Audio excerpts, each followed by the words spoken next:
pinadala po sa atin para daw po sa baby natin. Ayan. So thank you very much sa aking kaibigan. Says MC Pretty Official. Maraming salamat. At lalo na din kay Lots Thurman Vlog, siya po yung nag-facilitate na makarating ito dito sa atin. Maraming salamat po. Excited na din po si Pat, si MC Lots, kung ano daw yung laman nito. Kasi first daw na may binigay kay Lucas. So sabi ko, hayaan mo na. Hindi naman natin hiningi yan, binigay nila. Bago po nito, mayroon din pong binigay sa atin si Sis MC. Mayroon po siyang binigay na toys para anak ko. Ito po. Binili niya po, na-iman niya po sa akin nung ako po ay nagla-live stream. Niya ibigay ko daw sa anak ko. Thank you so much MC sa lang ito. Sa toys tsaka ito kung anong laman. Excited kami kasi yun po magagamit ni Pat kasi si is mami. Hindi niya pa kung paano hawakan, paano i-care si baby. So yun, excited din siya kung ano yung kulay kasi nung nakaraan ko lang din siya sinabihan na may nagpadala nito. Thank you so much. So ito na, buksan na natin. Salamat nito kung sa pagmamahal sa amin ni Pat at sa anak namin. Thank you so much. Ayun. Tada! Ayan, thank you very much. Ganda ang kulay Ay, nakasiplak Taran!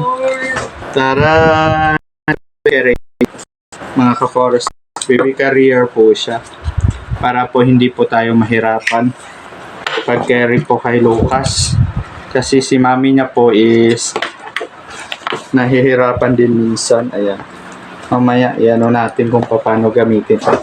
This MC, ito na po siya. Maraming salamat sa pagmamahal sa kay Armand De Forester. Kay Lucas, thank you very much sa iyong pagmamahal sa kanya. Siyempre, kay Pat na din sa aming maliit na pamilya. Maraming salamat dito. Alam ko makakatulong to kung paano siya i-carry, lalo na pag nasa labas kami, pag pumunta sa kanyang pedia, sa kanyang mga injection at consultation. Maraming salamat sis dito, tsaka sa toys na binigay mo din para sa kanya. At sa kay Lots Thurman din, yung aking butihing kaibigan, na mayroon ding blessing na dumating sa kanila. Parang magkasunod lang, nauna lang si Pat. So thank you very much yon sis sa pagmamahal sa ito. Malaking tulong to sa amin, sa kay Pat, lalo na sa pag-carry niya kay Lucas. Lalo na pag nasa labas sila na may mga pupuntahan. Sa bahay kasi pwede naman siyang ilagay lang sa phone or sa bed. Pero pag nasa labas kasi kailangan talaga niya, di ba? So yun, maraming salamat dito. Thank you very much sa ulitin. Sana all.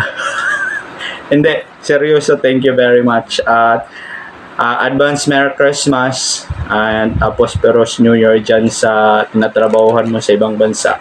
Hopefully is ma-enjoy mo yung Christmas kahit na malayo ka sa iyong pamilya at sa iyong mga mahal sa buhay. Ingat dyan lagi at salamat din sa panonood ng aking mga vlog at saka pagbisita sa aking YouTube channel. At sa hindi pa po naka-subscribe sa ating YouTube channel, Armand De Forester, please do subscribe and hit nyo na din yung notification bell para maging updated kayo sa mga susunod nating mga vlog kung ano man ito. Sana excited kayo. At maraming salamat sa lahat ng ka-Forester friends and members, lalo na sa mga members ko na hindi nag-iwan sa akin. Hanggang ngayon, andito pa rin kayo. Magdadalawang taon na tayo itong December 29, mag-celebrate tayo ng 2nd year anniversary. Sara, andyan pa rin kayo. Suportahan nyo pa rin si Armand De Forester. Sa muli po, ito po si Armand De Forester, ang inyo pong lingkod. Nagsabing God bless. Thank you very much at ingat po kayo lagi.